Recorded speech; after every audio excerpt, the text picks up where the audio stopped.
बिस्मिल्लाहिर्रहमानिर्रहीम।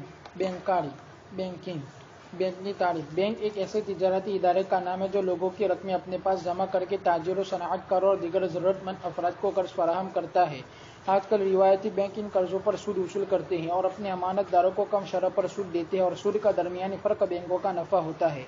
बैंक की तारीफ। निज़ाम ज़र के इर्तिका पर गुफ्तगू करते हुए बताया गया था कि लोग अपना सोना सर्राफों के पास बतौर अमानत रख देते थे और सोनार उसकी रसीद लिख देते थे। फिर रफ्ता रफ्ता इन रसीदों से ही मामला शुरू हो गई। लोग सोना वापस लेने के लिए कम आते थे तो ये सूरत हाल देख कर सर्राफों ने सोना कर्ज देना शुरू कर दिया। फिर जब ये देखा कि लोग उमूमन रसीदों से ही मामला करते हैं तो सर्राफों ने भी कर्जख्वाहों को सोने के बजाय रसीदें देनी शुरू कर दी। इस तरह बैंक की सूरत पैदा हुई। बाद में उसी को एक मुनज़्ज़म इदारे की शक्ल दे दी गई। बैंक का क़ियाम। बैंक भी बुनियादी तौर पर जॉइंट स्टॉक कंपनी है। उसके क़ियाम का तरीका वही है जो कंपनी के क़ियाम का होता है। बैंक लोगों को अपनी अमानतें जमा कराने की दावत देता है, यानी जो फ़िक़ही तौर पर कर्ज़ी होता है। उनको उर्दू में अमानतें, अरबी में वदाए और अंग्रेज़ी में डिपॉजिट कहते हैं। डिपॉजिट की कई किस्में होती है।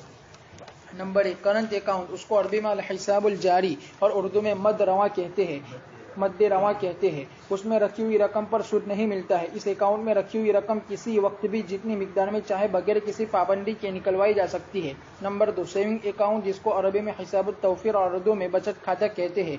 इसमें रकम निकलवाने पर उमूमन मुख्तलिफ पाबंदियाँ होती है, उस पर बैंक सूद देता है। नंबर 3, फिक्स डिपॉजिट, जिसको अरबी में वदाइउ साबिता कहते हैं। इसमें मुकर्ररा मुद्दत से पहले रकम वापस नहीं ली जा सकती। उसमें भी बैंक सूद देता है और सूद की शरह मुद्दत के मुताबिक होती है।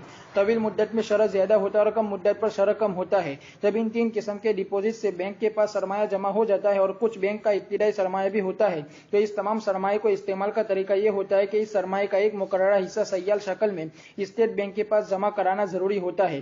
मरकजी बैंक में यह सरमाया अमूमन ऐसे सरकारी तमस्सुकात की शक्ल में रहता है जो आसानी नकद में तब्दील किए जा सके और उन पर कुछ सूद भी मिलता रहे। मरकजी बैंक ये तय करता है कि तिजारती बैंक अपनी अमानतों का कितने फीसद हिस्सा मरकजी बैंक में रखेंगे। हालात के लिए से यह तनासुब बदलता रहता है। आजकल अमानतों का तकरीबन 40% हिस्सा स्टेट बैंक में रखवाना पड़ता है। स्टेट बैंक तमाम बैंकों को इस बात का पाबंद बनाता है, इसलिए कि बैंक में बेशुमार अफराद की रकमें होती है। स्टेट बैंक के फराइज में दाखिले के डिपोजिटर के मफादात का तहफ़्फ़ुज़ करे। सयाल सरमाए से मुराद वो सरमाया जो नकद हो या जल्दी नकद पजीर हो, उसको अरबी में अस्सयूला, अंग्रेजी में लिक्विडिटी और उर्दू में नकद पजीरी कहते हैं। उसमें कैश, दूसरे बैंक अकाउंट्स और ऐसे दस्तावेजात शामिल है जो बसौलत नकद में तब्दील हो सकती हो, जैसे सरकारी तमस्सुकात वगैरह। फिर बैंक कुछ सयाल सरमाए अपने पास भी रखता है ताकि डिपोजिटर के मुतालबात पूरे कर सके।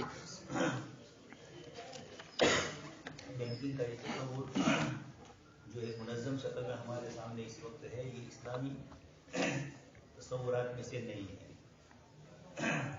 एक तो ये कि उसकी पूरी बुनियाद सूद पर है और इस तरीके से इस्लाम के साथ इसका रब्ता नहीं है। अलबत्ता अब जब मुसलमान दुनिया में रहता है और कैश के बजाय या अपनी रकम घर में महफूज नहीं रह सकती है, चोरी के खतरे हैं, तो अब लोगों ने अपनी अमानतें इस तरीके से बैंकों में रखना शुरू की। तो एक मुसलमान का बैंक से जब ताल्लुक हुआ तो अब बैंक के मसाइल के साथ इसको किस तरह रहना है। एक तो अवाम का मसला है और एक लोगों के बैंक के सिलसिले की इस्तिफ्ता है तो मुफ्ती क्या जवाब दे। यहाँ उसके मुताबिक मौलाना ने इतनी मालूमात की गुफ्तगू की है और ये बतलाया कि बैंक का वजूद नोट के वजूद के साथ ही वाबस्ता रहा। जैसे कागजात आते गए इस तरीके से कागज किसी कंपनी का जिस तरीके से शेयर मार्केट में तस्वुर हुआ, इस तरीके से बैंक भी एक कंपनी के दर्जे में।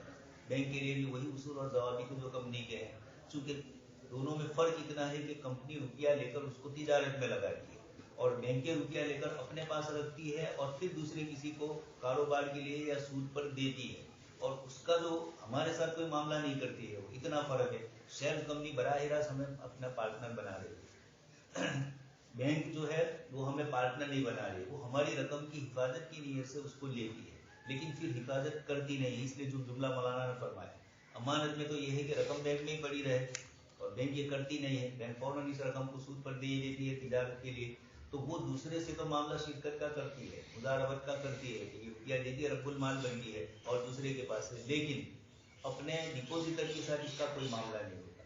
अपने डिपोजिटर के साथ तो ये अमानत थापने रखने के लिए, गुजराती में भी ये लफ्ज बोला जाता है अमानत रखवाने। डिपोजिट नाम भी उसका यही है। आप जितनी भी डिपोजिटें किसी भी चीज में जमा करते हैं, बिजली के लिए और दूसरी चीजों के लिए आपको डिपोजिट देनी पड़ती है, तो वो डिपोजिट आपकी अमानत समझी जाती है। इसी बुनियाद पर मसला आता है कि आपका मकान किसी का मकान आपने किराए पर लिया और आपने एक रकम डिपोजिट की वहां जमा करवाई, तो इस पर ज़कात इसकी ज़कात किस पर आएगी? جس کو آپ نے کرائے پر، جس کے پاس سے کرائے پر مکان لیا اور ڈپوزٹ اس کو دی، تو وہ اس کی ملکیت سمجھی جائے یا آپ کی سمجھی جائے؟ ڈپوزٹ کا ظاہری مفہوم یہ بتلاتا ہے کہ وہ امانت ہے، مکان والے کے پاس امانت ہے. آپ جو کرایہ دیں گے وہ الگ ہوگا، اور ڈپوزٹ وہ الگ ہے کہ آپ نے لائٹ بل نہیں ادا کیا ہے اور آپ بند کر کے مکان چلے گئے کہ گھر والے سے کرو یہ کرے، اس طریقے کا تو یہ نہیں چلے گا. اس لیے وہ ایک رقم آپ کے پاس سے پہلے ڈپوزٹ کے طور پر مانگتے ہیں. بڑی مکانات اور بڑی چیزوں میں بڑی ڈپوزٹ ہوتی ہے. اسی طریقے سے آپ کے مکان میں میٹر ہے الیکٹرک کا، گیس کا، اس کے لیے بھی وہ آپ کے پاس سے ڈپوزٹ لیتے ہیں کہ آپ ان کی ملکیت کی چیزیں ہیں، آپ نے اس کو لے لیا اور آپ ان کو نقصان پہنچاؤ، آپ تو کرایہ ہی دیتے ہیں. اس قسم کی جتنی بھی چیزیں آتی ہے. لیکن اب لوگوں نے دوسرا ہی کر لیا، سب کا پیسہ اکٹھا لے ہی لیتے ہیں تاکہ ڈپوزٹ کا سوال ہی نہ آئے. یا ڈپوزٹ لینے میں گلے تلے کرے دینے کے لیے تو آپ کو گیس، جس وقت اس گیس کمپنی سے آپ اپنا رابطہ کریں گے، گیس کمپنی سب کے پیسہ آپ کے پاس سے، اور بل جو آئے گا اس کے اندر بھی چارج بھی آتا رہے گا. اکیلا صرف یہ نہیں آئے گا کہ آپ نے جو استعمال کیا اس کے ساتھ دوسرے چارجز بھی وہ لیتے ہی رہتے. خیر یہ تو ڈپوزٹ کی بات تھی. تو بینک کا مسئلہ اور کمپنی کا مسئلہ، اس میں فرق پڑتا ہے. کمپنی میں جو نفع ہوتا ہے وہ کمپنی ہمارے ساتھ مضاربہ کر رہی ہے، مشارکہ، اس لیے کمپنی کا نفع شرعی اعتبار سے، اگر کمپنی ان تمام اصول سے ہے، شیئرز کمپنی جو شریعت میں ضروری ہے، تو پھر اس کا نفع ہی سمجھا جائے گا اور آپ کے لیے جائز ہوگا. اس کے مقابلے کے اندر بینک میں آپ نے جو رقم رکھی، بینک آپ کی رقم بطور امانت کے بولتی ہے، لیکن اس کے ساتھ امانت کا سلوک نہیں ہوتا ہے. اور امور بھی مقاصد ہے، شریعت اعتبار کرتی ہے عمل کا، اور عملی اعتبار سے وہ آپ کے پاس سے رقم اس طریقے سے ہی لیتی ہے، آپ کے ساتھ معاملہ اس کا اسی طرح کا ہوتا ہے. اس نسبت سے بینک میں جو رقم رکھوائی اس پر زیادہ رقم ملے تو یہ جائز نہیں ہو. صاحب اس کی بات ہے، اس لیے کہ اس نے آپ کے ساتھ کوئی معاہدہ نہیں کیا. ہم یہ کہنا چاہتے ہیں کہ اسلامی بینکیں قائم ہو اور پہلے سے ہی اس طرح کا معاملہ ہو. یہ جو سیکولر بینکیں ہیں اس وقت، حکومتوں کی ہو یا پرائیویٹ بینکیں ہو، چونکہ ان کے اندر انہوں نے ایک اصول یہ متعین کر لیا ہے. یہودی بہت ہوشیار ہے، جس وقت انہوں نے بینکنگ کا نظام قائم کیا تب سے وہ سب سوچ کر ہی کرتے ہیں، اور اگر گڑبڑ ہوئی تو بدل بھی دیتے ہیں قانون.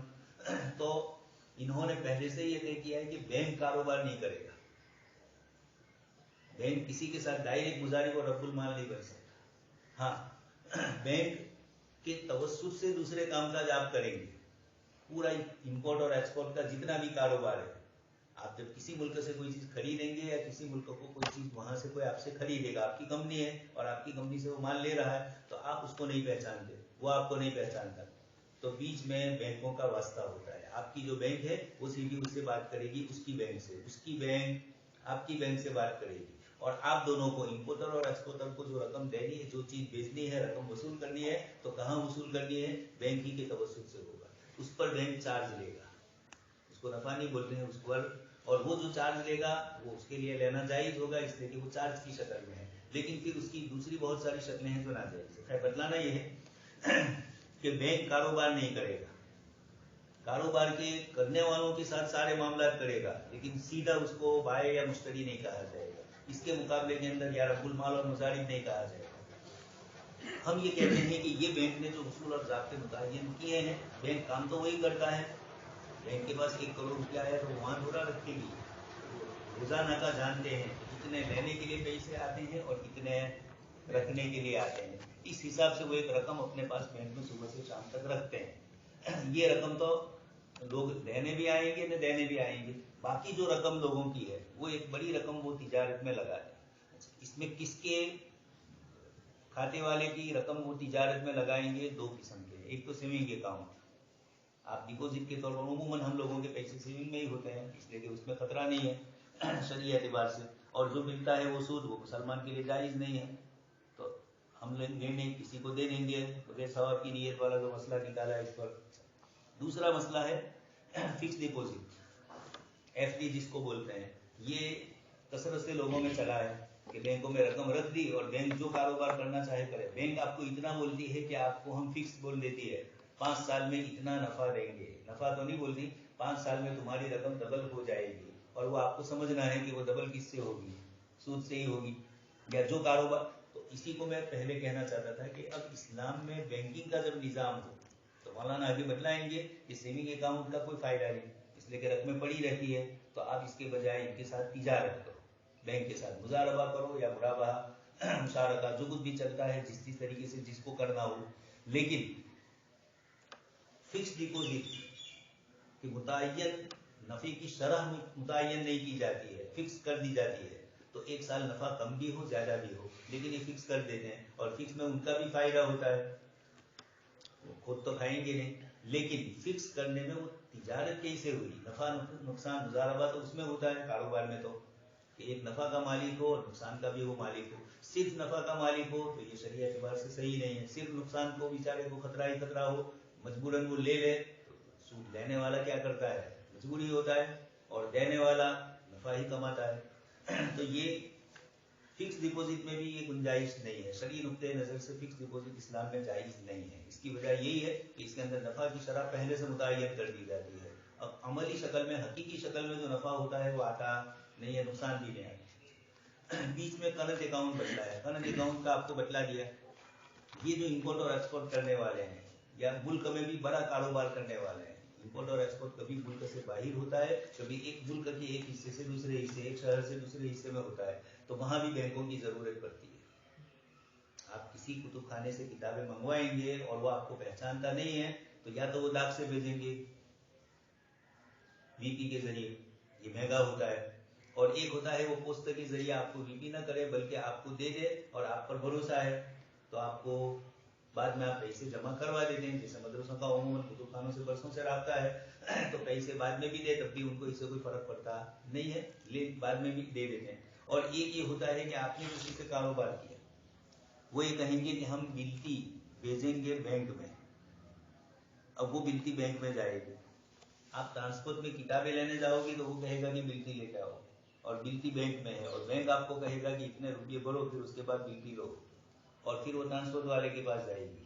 تو بینک میں آپ کو رقم جمع کروانی پڑتی ہے اور سامنے سے آپ کی بلتی مل گئی، اور وہ آپ کی کتابیں بل بلتی سب یہی ہوتا ہے، آپ کی کتابیں آپ کو پھر ٹرانسپورٹ والا دے دیتا ہے، مطلب وہ اس کا کرایہ لے گا وہ الگ، یہ بینک اپنا کرایہ لے گی وہ.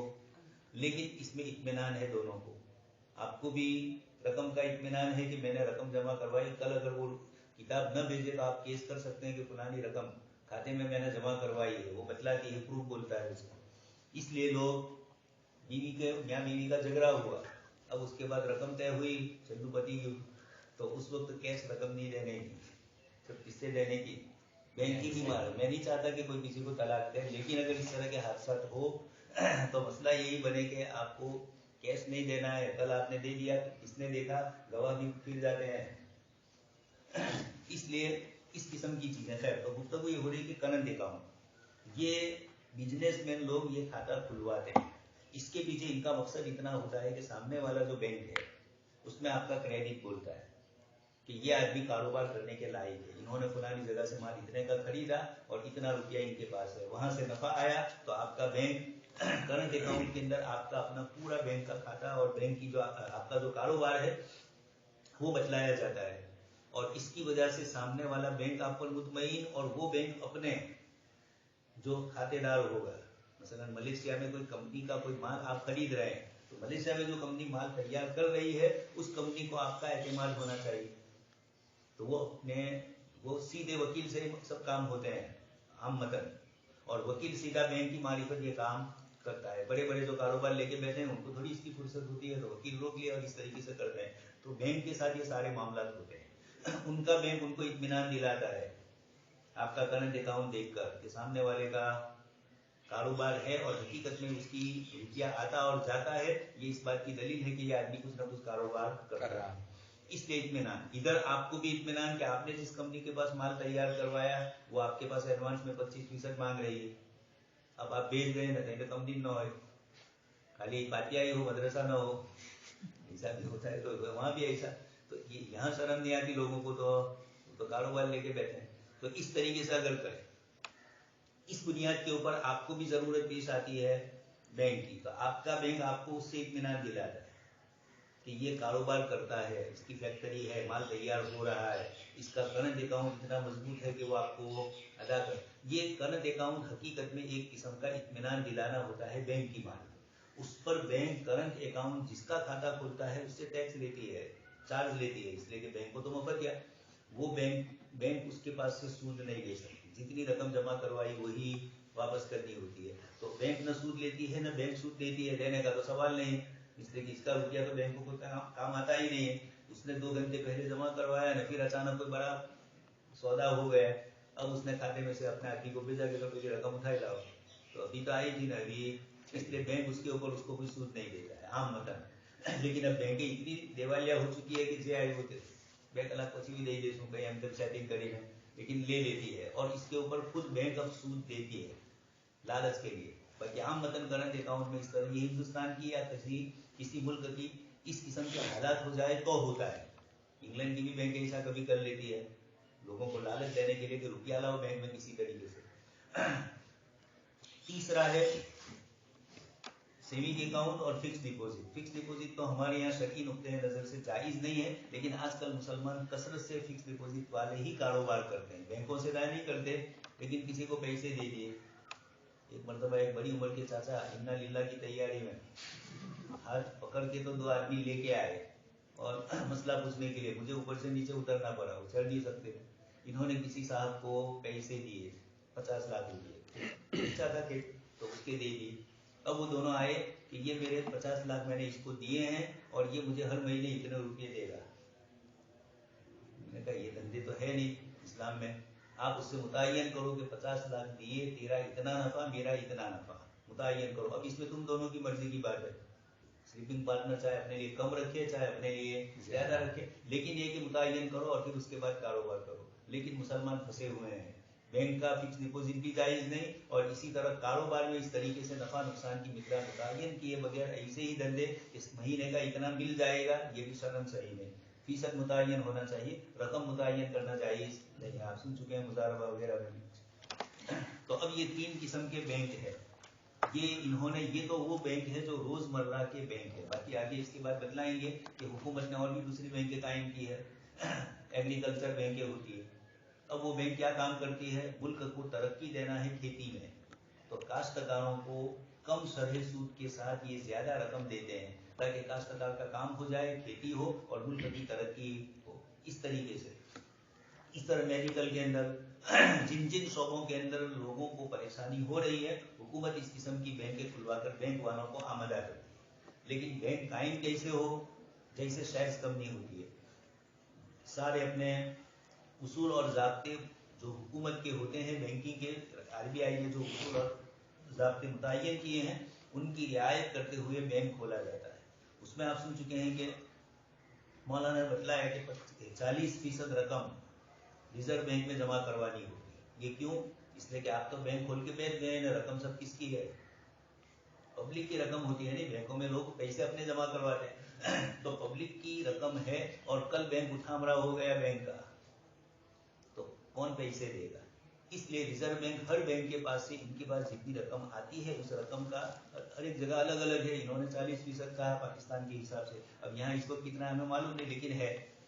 तो प्राइवेट बैंकिंग भी है हिंदुस्तान में और सरकारी है, लेकिन सरकारी तो जा रही है, तो सब प्राइवेटाइजेशन हो रहा है। इसलिए आप देख रहे हैं कभी बैंकों का एक को दूसरे के अंदर इंतजाम कर दिया जाता है, काम भी होता है ना, वो पूरी की पूरी दूसरे में चली भी गई।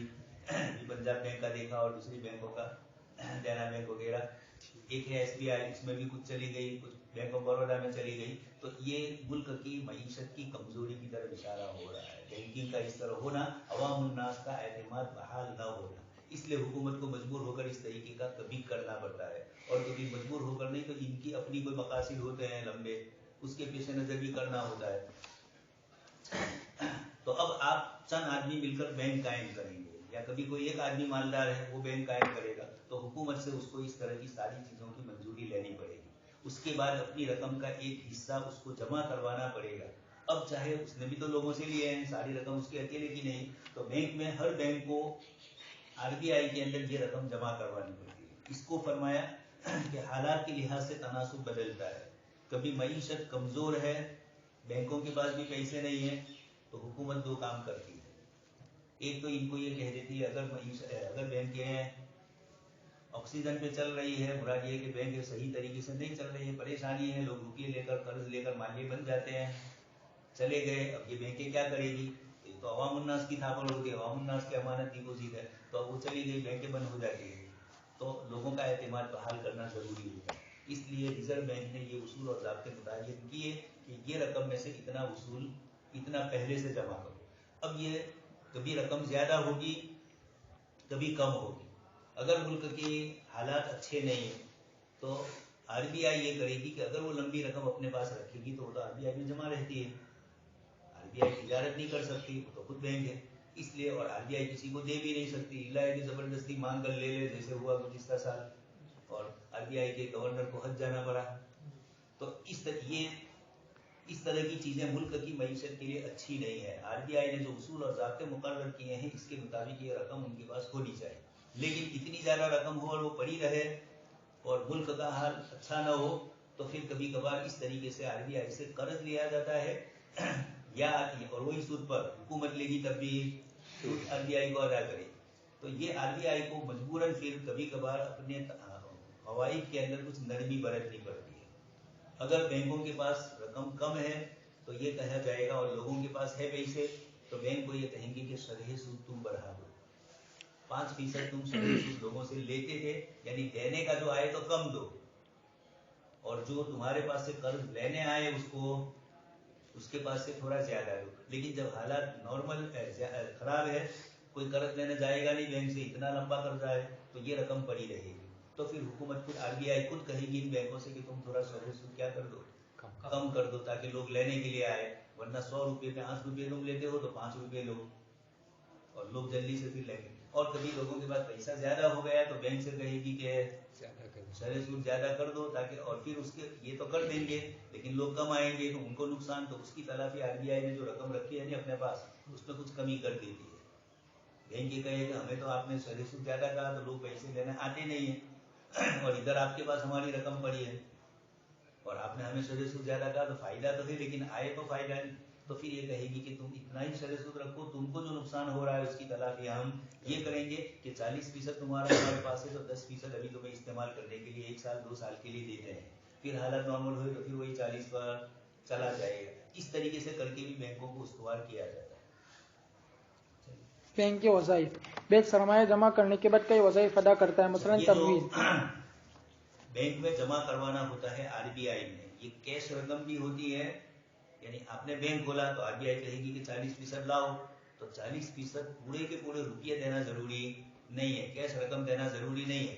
आपके पास कुछ दस्तावेजात है, उसको तमस्सुकात बोलते हैं। ये तमस्सुकात हुकूमत की कुछ स्कीमें होती है, जैसे हुकूमत शेयर कंपनी जैसे आपको शेयर का सर्टी देती है, इस तरीके से हुकूमत कभी कभार कुछ ऐलानात करती है, इतने रुपये जमा कराओ और इसके ऊपर तुमको ये मिलेगा। रोजाना ही मोबाइल में देखते ही रहते हैं, लूटने के धंधे लेके बैठे हुए हैं कि इतने कमा गया फलाना, तो वो किस तरीके से कमाया, कौन देखने गया और उसको पैसे दे दिए, वो कबूल भी करके हमें कमाया क्या है।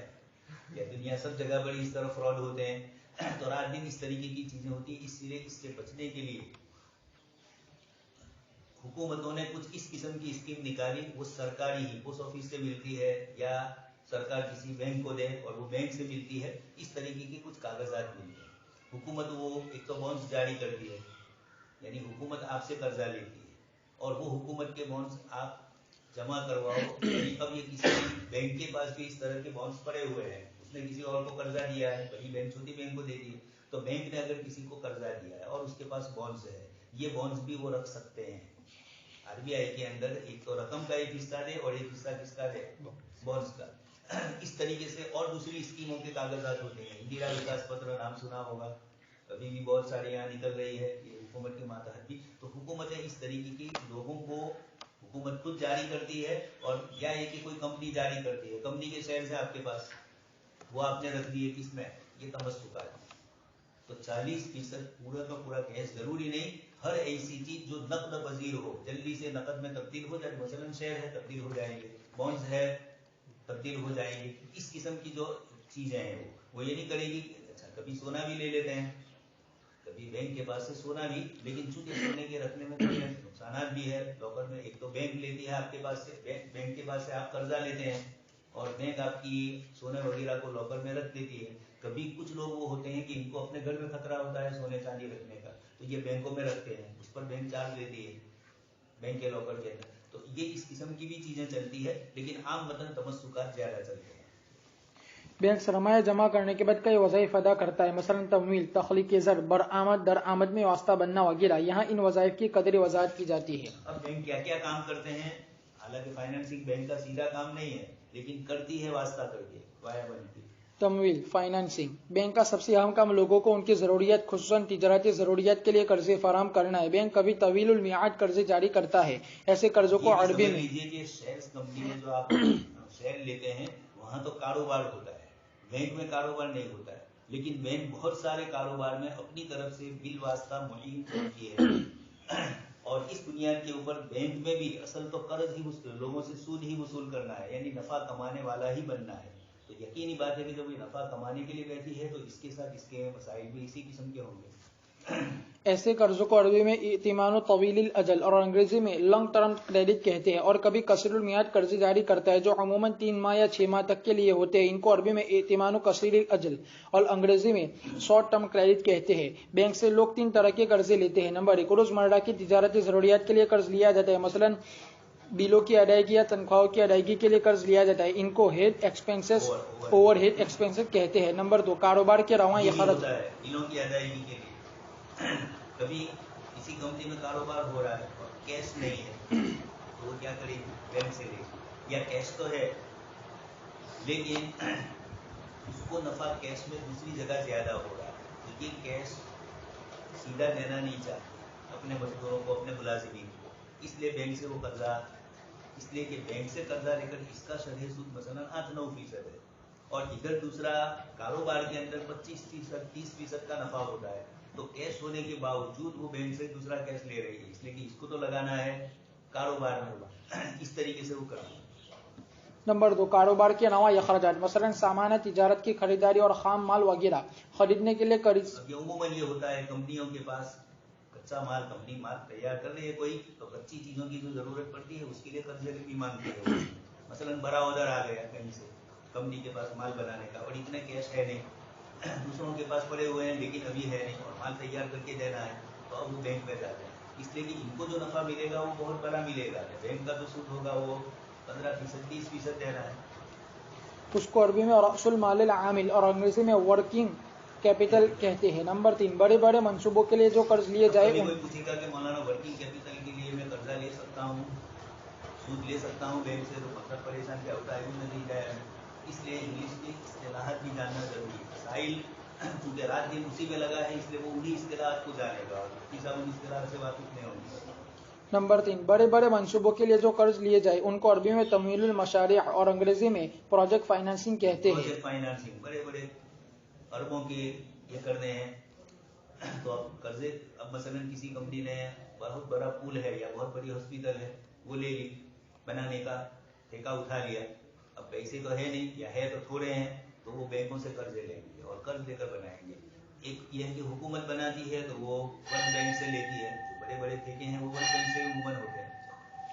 कर्ज देने का तरीक़ेकार, बैंकों को कर्ज देने का गैर महदूद इख्तियार नहीं होता है कि जहां चाहे और जितनी मिकदार में चाहे कर्ज फराहम करे, बल्कि मरकजी बैंक की तरफ से एक हद मुकर्रर होती है। इसके पाबंद को पामाल किया और मालिया जैसे पैदा हुए, इसके पाबंद रहते हुए बैंक कर्ज फराहम कर सकते हैं। इस हद को अरबी में सक़फ़ुल इअ्तिमाद और बैंक का जो मुलाजिम है खास करके सरकारी बैंक है उसको तो तनख्वाह मिलती है और इसके पास से कत्की मिलती है, मालिया जब देगा 9,000 करोड़ पास करेगा ऑफिसर तो वो भी कुछ क्या करेगा, हदिया तो देगा ही, जो कुछ लांच रिश्वत कहा जाए। इसलिए सेक्युलर निजाम में ये सारी खराबियां हैं।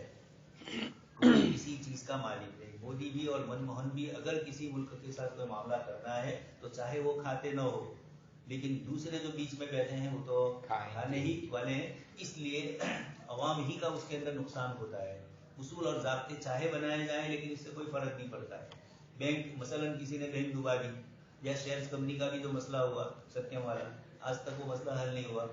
जिन लोगों ने अपनी रकमें दी है, अहमदाबाद में 1-2 बैंक ऐसी थी उड़ गई, तो अब तक उसका कोई मसला सामने वालों को नहीं मिला, इसलिए कि ये मसलन मान लिया 9,000 करोड़ लेके गया है तो कितने लोगों की अमानत और जमानत कितने लोगों की गई। बैंक ऐसा तो नहीं होता है कि कोई किसी का पैसा खा जाए तो बैंक आपका खा जाए, बैंक आपको तो पूरा देती है एतमाद रखने के लिए, लेकिन अगर किसी बैंक से इतना लंबा चौड़ा ले लिया है तो यकीन की बात है कि अब बैंक किस तरह कवर करेगी, तो छोटे छोटों को ही सताएगी, बड़े तो बड़ी मछलियां हैं, वो तो कहीं भी अपना रास्ता कर लेते। तो छोटे बेचारे 1 लाख 2 लाख गरीब लोगों ने जो अपनी रकमें जमा करवाई है, उनकी रकम दूर हो जाती है कि इनको कौन पूछने वाला है।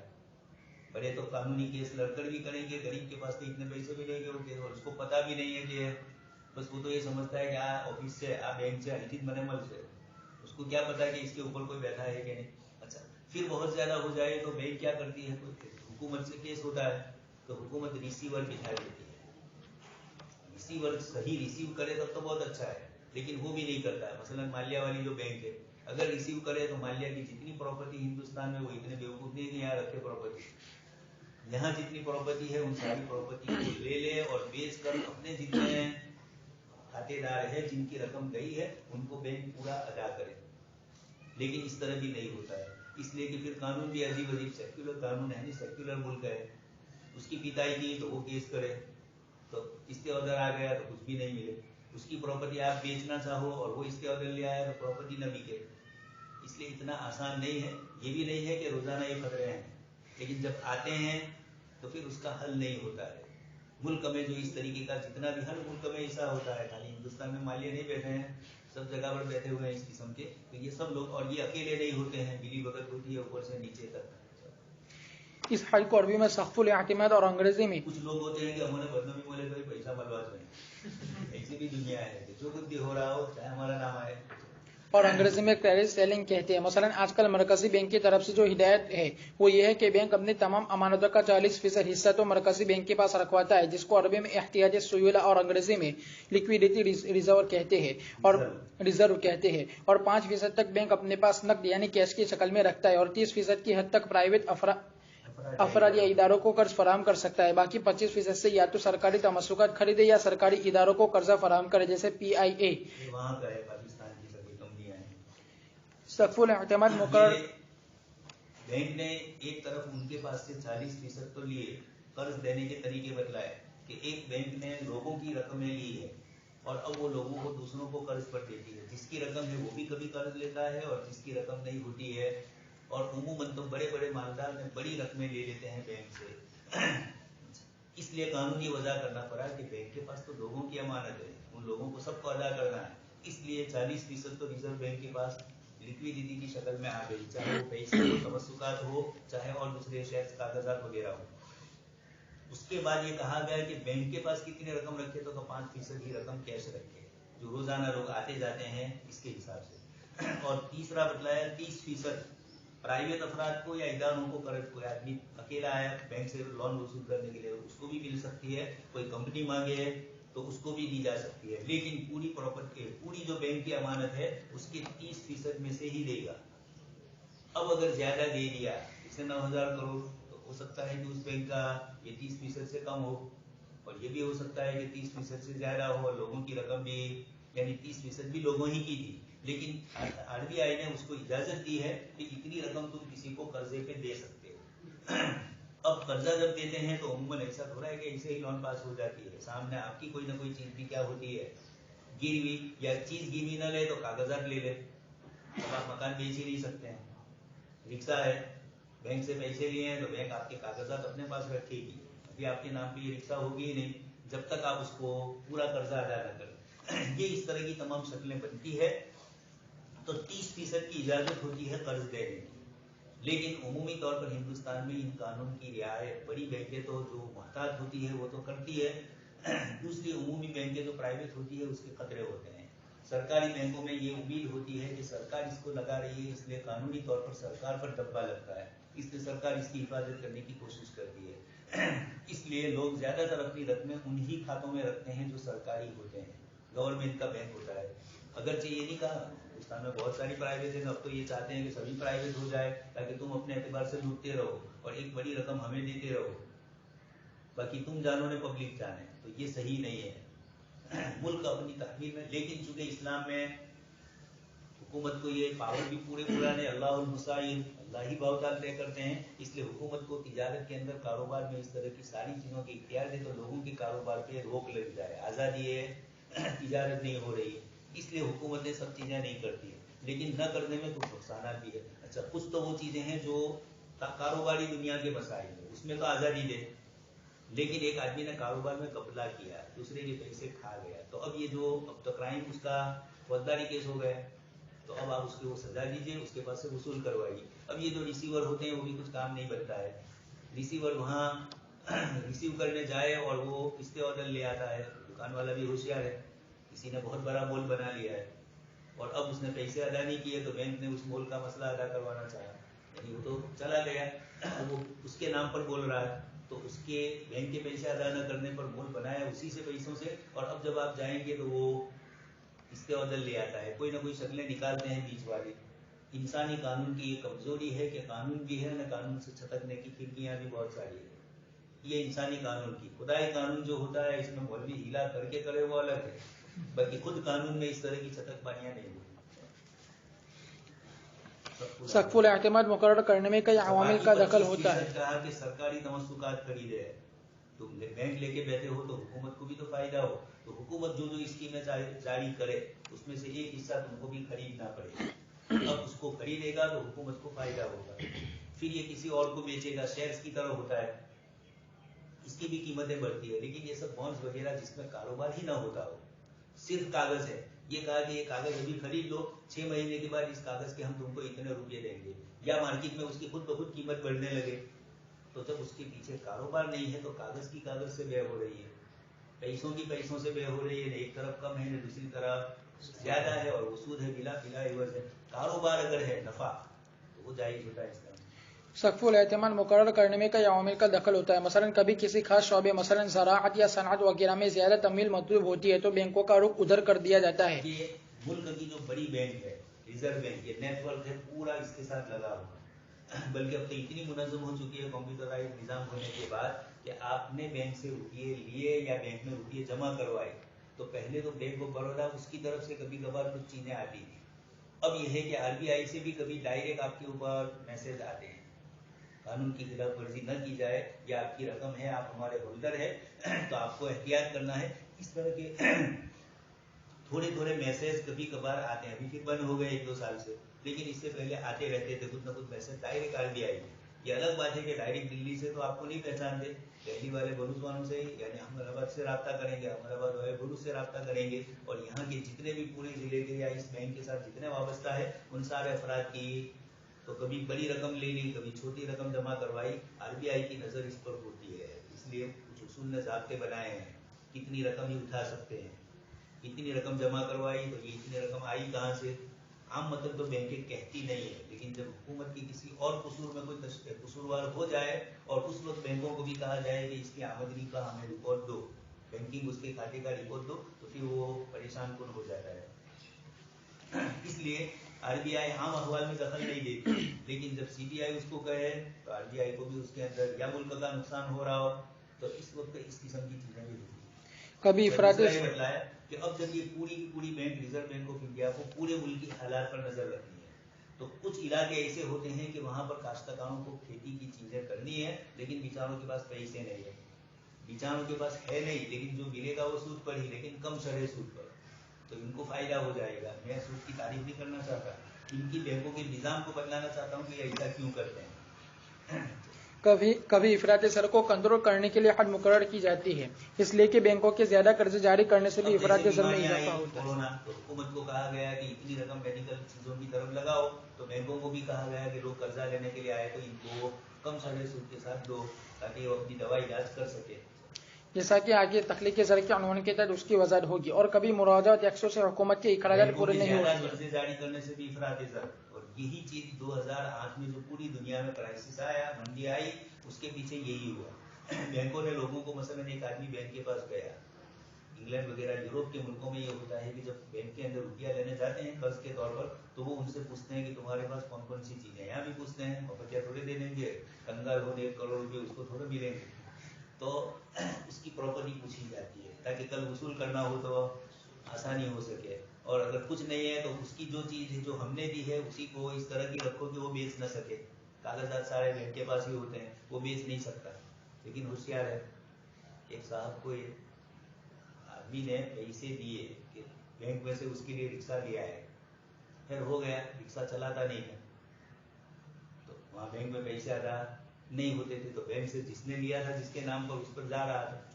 तो इन्होंने तहकीक की तो पता चला कि रिक्शा ही नहीं है इसके पास। तो इसके पास नहीं है तो खरीदी किसने? कोई खरीद तो सकता नहीं है, इसलिए क्या कागजात तो है नहीं। तो कहा इसने गिरवी के तौर पर एक से पैसे लिए, ने रिक्शा गिरवी दे दी और वो गई थी तनखा गया। कलमर के साहब थे ने उनकी गई वहाँ। तो फिर हमको कहा गया कि इस तरह है, वहाँ तो उनके दूसरे रिश्तेदार थे गोरी में, उन्होंने इस मसले को हल किया। लेकिन वो जो लड़का आया पैसे देने के लिए, वो इत्तेफाक से मैं नमाज पढ़ के आ रहा था, कहा होगा कि इनको दे देना, तो मुझे देने आया। तो उसने मुझे कहा कि ऐसों को कर्ज देते हैं ये लोग। मैंने कहा ये तो उसका कोई, ये इनके वहाँ काम करते हैं, इसलिए उन्होंने इसको दिया कि भाई इनका लड़का कुछ काम करे तो घर वाले भी वहाँ रहे काम करने के लिए, तो इस बुनियाद पर दिया था। तो कहा मैं भी फैमिली लेकर आ जाऊँ। मजाक ही था। मैंने कहा कि हिस्सा क्या हुआ है वो बतला, तेरे पास हिस्सा आई कहाँ से? तो उसने फिर मुझे बताया कोई आलम फैमिली का था, तेरी पक्का खाके कन भी रहती थी। लेकिन इतना तो वो समझदार था, उसने कहा कि हवा ने दीदू की जो महिला 20,000 लेने बीजी रिक्शा मैंने ले ली, 20,000 ले लियो। मैंने कहा खैर तो जिन्होंने दिया है उनको वो भी अपने किसी मफाद के लिए देते हैं। दुनिया इंसान है नहीं, हर एक चाहे उखरवी मफाद हो, लेकिन उखरवी मफाद तो कम होता है, दुनियावी मफाद ही के लिए देना होता। तो इस तरीके के कर्जे जारी करे अगर बैंक, तो होगा क्या? किसी भी बैंक से कर्जा मिल रहा है तो लोग ज्यादा से ज्यादा कर्जे ले आएंगे बैंक से, और मार्केट में रुपया ज्यादा घूमेगा, तो इसका नतीजा क्या निकलेगा? चीजें महंगी होगी। यही क्या है, आप सुन चुके हैं इंफ्रास्ट्रक्चर दर में इजाफा। और कभी मुआवजा टैक्सों से हुकूमत के अखराजात पूरे नहीं हो रहे होते और मजीद टैक्स लगाना मुश्किल हो जाए तो मरकजी बैंक का रिजर्व बढ़ाकर और बैंकों को सरकारी तमस्सुकात खरीदने का पाबंद करके आवाम के रकूम का एक बड़ा हिस्सा हुकूमत कर्ज ले लेती है। अमूमन ये होता है कि हुकूमत के पास कैश नहीं होते हैं, मुआवजा टैक्स की हुकूमत के अखराजात पूरे नहीं हो रहे हैं। रात दिन स्टैम्प पेपर से सबसे ज्यादा आमदनी जो होती है वो स्टैम्प ड्यूटी से होती है किसी भी मुल्क के अंदर, और एक होती है कारोबारी ज़कात नाकों से, जहाँ से वसूल किया जाता है ताजिरों के पास से, या टैक्स गवर्नमेंट के सीधे, चाहे रोड पर आपकी गाड़ी चल रही हो कि ना चल रही हो, आपकी फैक्ट्री जहाँ है वहाँ उस फैक्ट्री पर भी तो आएगा टैक्स। तो ये टैक्सेस जितने होते हैं इसी से मुल्कों का निज़ाम चलता है। अभी इनको समझ में नहीं आता कि मुस्लिम बादशाहों ने बगैर कम टैक्स लिए हुए किस तरीके से मुल्क का निज़ाम चलाया है। लेकिन कुछ तो सोने की चिड़िया थी, हिंदुस्तान सोने की चिड़िया और किसी दौर में नहीं था। साहब इस बात की गवाही देते हैं कि मध्य पूर्व में ही था, मध्य युग में, कुरून वस्ता में। तो कुरून वस्ता मुसलमानों ही का था इस मुल्क में, और कुरून वस्ता में गुजरात में अलग से खुद मुख्तार हुकूमत आई थी। मोहम्मद तगलक के ज़माने से अकबर के ज़माने तक 183 साल गुजरात में खुद मुख्तार हुकूमत रही, और वही गुजरात के लिए भी सिलसिलतुल ज़हब थी।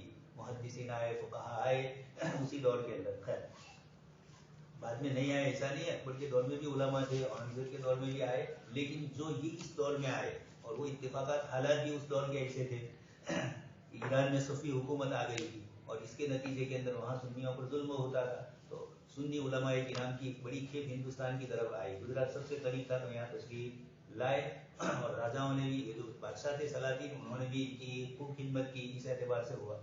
तो फिर शेख अहमद खत्तू भी तशरीफ लाए, शेख अली मुत्तकी भी आए, और फिर यहाँ वाले भी बने, शाह वजीउद्दीन, मोहम्मद बिन ताहिर पत्नी, ये जो मुहद्दिसीन हैं, और भी दूसरे हैं, शेख दुरुद्दीन सूती, और इसी तरीके से सूरत में वो थे, अहमदाबाद में भी एक और थे, इस तरीके के सब जगह पर है।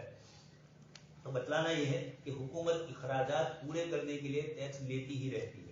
अब कभी कभार ऐसा हुआ कि मुलाजिमीन की तनख्वाह 31 तारीख आई, इन्हें हुकूमत के पास इतना टैक्स आया नहीं, तो सरकारी मुलाजिमीन को तो देना ही पड़ेगी इनकी तनख्वाह। तो अब तनख्वाह देने के लिए क्या करें? तो रिजर्व बैंक के पास जाकर ये कहती है कि तुम मरकजी बैंक का रिजर्व बढ़ा दो, 30% लेते थे तो कितना कर दो, 40%, और 10% अभी हमें कर्जे के तौर पर दो, ताकि ये हम चलाएं। फिर उसके बाद या सरकारी बॉन्ड्स जारी करती है, वही सरकारी तमस्सुका, सरकार एक कागज, शेयर कंपनी का जैसे कागज होता है शेयर सरती, इस तरह सरकार का बॉन्ड सरती होता है। वो लोगों को कहते हैं कि खरीदो। अब कोई भी बेवकूफ तो नहीं होगा कि इसको खरीदे हुकूमत के पास से, इसलिए कि पैसे ज्यादा मिलते हो तो 200 रुपये का शेयर है ना, उसके 200 ही मिलते हैं, तो उससे क्या करेगा? तो सरकार क्या करेगी कि अभी हमारे पास से 200 में खरीद लो, हम तुम्हारे पास से 225 रुपये में वापस 6 महीने के बाद ले लेंगे। 6 महीना तो ऑक्सीजन मिलेगी। इस तरह हजारों लाखों लोगों से पैसे लिए اب وہ کہیں سے آیا تو اس کو دیا اس کو دیا، ایک دم تو سب اپنے تمسکات بیچیں گے نہیں، تو حکومت کو راحت کہیں نہ کہیں سے مل جائے گی، آہستہ آہستہ سب کو دیتے رہیں گے. یہ قرضہ حکومت کا ہو گیا ہو تو. اور کبھی کبھار حکومت جان بوجھ کر، جیسے میں نے آپ کو کہا کہ مارکیٹ میں روپیہ زیادہ ہو گیا ہے، اب اس کو وصول کرنا ہے، تو حکومت یہ کہے گی اسکیمیں جاری کرے گی. تو اتنے دنوں تک تو یہ کیا ہو گیا، لوگوں کے پیسے جیب سے گئے اور وہ تبدیل ہو گئے، چاہے کسی تملیغ میں، شیئر میں تبدیل ہو گئے، چاہے وہ بینک کے تمسکات میں یا کسی میں بھی، لیکن پبلک کے پاس سے پیسہ کیا ہو گیا، نکل کر حکومت کے پاس آ گیا. یہ اتنا کم ہوا تو اب پبلک دوسری چیز خریدے گی نہیں، تمسکات اب کب بیچیں گے نہ کب اس میں بھی تو امید رکھیں گے نفع کی. تبھی تو نہ لیا نہ دیا تو کاروبار اتنے مہینے تک پڑا رہا، نہ کوئی نفع نہیں ملا. تو ایسی بیوقوفی، جو لوگ اپنے پیسے نہیں لگاتے، کسی بلڈر کو بھی آپ مکان بناتے ہیں تو آپ ان کے پیسے نہیں لگتے ہیں، آپ کو ساتھ یہ کرتا ہے کہ گرین لیول کر کے اتنے آپ کو دینے پڑیں گے، پھر اتنے پھر اس کے اتنے، تو سارے روپئے ان کے پاس، مکان ابھی آپ کے نام پر ہوا نہیں اور ساری چیزیں ترتیب ہو جاتی ہے. اس لیے پلاٹ پر بھی اپنا رجسٹریشن کروا ہی لینے کا، اس طریقے کا ہوتا ہے. خیر انڈیا میں کم ہوتا ہے، ورنہ اوپر تیسری چوتھی پانچویں منزل میں تو ہوا ہے، یعنی مکان بنا ہی 2 منزلہ ہے اور آپ نے دیے ہیں 5ویں منزل کے پیسے، تو اب کیا خریدیں گے؟ اب دستاویز رجسٹریشن کریں گے تو ابھی کیا. یوروپ کے ملکوں میں ایسا نہیں ہے، وہاں رجسٹریشن میں زمین کا ایک حصہ آپ کا متعین ہوتا ہے، کوئی بھی ایک حصہ. اس لیے چاہے وہ پلاٹ آپ کا نیچے نہیں ہے، گراؤنڈ لیول پر نہیں ہے، لیکن اوپر تک وہ سب کا حصہ متعین ہوتا ہے. اور اس طریقے وہی دستاویز ایسا بنتا ہے، اصل تو وہی بنانا ہے کہ آپ کی ملکیت کا ثبوت ہو اس کے اندر. تو زمین کا ایک حصہ 100 آدمی ہے اور 10 ہی پلاٹ ہے، لیکن 100 آدمیوں کے نام ان 10 پلاٹ میں آ جائیں گے، تاکہ اوپر تک جہاں جہاں جائے گا وہاں کا یہ 100 آدمیوں کو ملتا ہے. سقف الاعتماد کے اندر رہتے ہوئے بینکوں کے قرض دینے کا طریقہ یہ ہوتا ہے کہ سب سے پہلے بینک یہ جائزہ لیتا ہے کہ جو شخص قرض لینا چاہتا ہے وہ مدت مقررہ پر قرض واپس بھی کر دے گا یا نہیں. اس کی جائیداد اصول بنتا ہے، پھر بدماشیاں ہوتی ہیں وہ الگ. اس لیے حکومت قانون بناتی ہے، جب پکڑنا ہو تو پکڑے، نہ پکڑنا ہو تو اس لیے تھوڑے دن تک چھوڑ دیتی ہے کہ ماسک نہ پہنے تو ہی کہیں دینا چیز ہوتی ہم لوگ کا. اس طرح اسکوٹر والوں پر بھی اس طرح سے کرتے ہیں کہ یہ بھول جائے نہ گھر سے نہ لائے، پھر اس کے بعد ہم لائے. ہندوستان میں عادت پروائی جاتی ہے بے اصولی. اس کی جائیدادیں اور مملکت کیا ہے؟ جائزہ لینے کے بعد بینک ایک حد مقرر کر دیتا ہے کہ اتنی مدت میں ہم اتنا قرض دینے کے لیے تیار ہیں جو حسب ضرورت وقتاً فوقتاً لیا جا سکے گا. قرض کی اور بات ہے، قرض لے گا 1 کروڑ روپیہ تو 1 کروڑ اسی دن نہیں دے دیں گے کیش، اس کو کہیں گے کہ تمہارا کھاتا کھلوا ہوگا، کھاتا پہلے سے ہے تو اس کھاتے میں جمع کروائیں گے، لیکن دیں گے نہیں، تھوڑا تھوڑا دیں گے اور اندر لکھا جائے گا کہ ہم نے کتنا دیا، 1 کروڑ. آگے آئے گا بینک کس طرح فائنانسنگ کرتا ہے، وہ روپیہ کیسے کماتا ہے، پیسے سے پیسہ کیسے بنتا ہے، اس کی یہ شکلیں ہوتی ہے. آپ کو 1 کروڑ روپے منظور تو کر دیے، لیکن ہفتے ہوں گے اس کے کھاتے میں تو آپ کے 1 کروڑ قرضہ جمع ہو گیا، یعنی آپ کے 1 کروڑ قرض ہے اس طرح بول لیا. لیکن آپ کو جب دیں گے آہستہ آہستہ دیں گے، اتنی مدت وہ اس روپیے سے کیا کریں گے، وہ تو آپ کے پاس سے تو سود پورا وصول کر ہی لیں گے اتنے فیصد. اس لیے سود لے لیا، روپیہ دیا تو آہستہ آہستہ دیا، تو 10,000 دیے یا 10 لاکھ دیے 1 کروڑ کے اندر، باقی 90 لاکھ ان کے پاس، ان کو وہ کاروبار میں لگاتے رہیں گے. آپ کے کھاتے میں ادھار 90 کروڑ بولتے رہیں گے، 90 لاکھ بولتے رہیں گے. تو آگے آیا قرض کی حد مقرر کرنے کو عربی میں تعدیل السقف اور انگریزی میں سینکشن آف دا لمٹ کہتے ہیں. اس تحریک کے بعد اس شخص کے لیے بینک میں اکاؤنٹ کھول دیا جاتا ہے. اس کے اکاؤنٹ سے جب چاہے اور جتنا چاہے قرض لے سکتا ہے. اس اکاؤنٹ کھولنے پر بہت خفیف شرح سے بینک سود بھی لیتا ہے، مثلا 5% یا 1%. اور جب وہ قرض 1.5 5واں حصہ 100 میں سے 1 روپے کے 5 پیسے لاکھوں روپے. اور جب وہ قرض لے لیتا ہے تو اب باقاعدہ شرح سے سود لیا جاتا ہے. اس مدت کے دوران عموماً یہ ہوتا ہے کہ ایک رقم بینک سے لے کر اس میں سے جو بچ جائے وہ دوبارہ بینک میں واپس کر دی جاتی ہے. اس کے ساتھ بیچ میں اگر 0 ہے تب تو 100واں حصہ 5 پیسے، اور اگر یہ نہیں ہے تو پھر 50 سمجھا جاتا ہے. اس طرح رقم لینے اور واپس کرنے کا سلسلہ چلتا رہتا ہے. مدت کے اختتام پر بینک حساب کرتا ہے کہ کتنی رقم کتنے دن اس کے پاس رہی. اس حساب کے مطابق اس سے سود لیا جاتا ہے. سود متعین ہوتا ہے، وصول کرنا بعد میں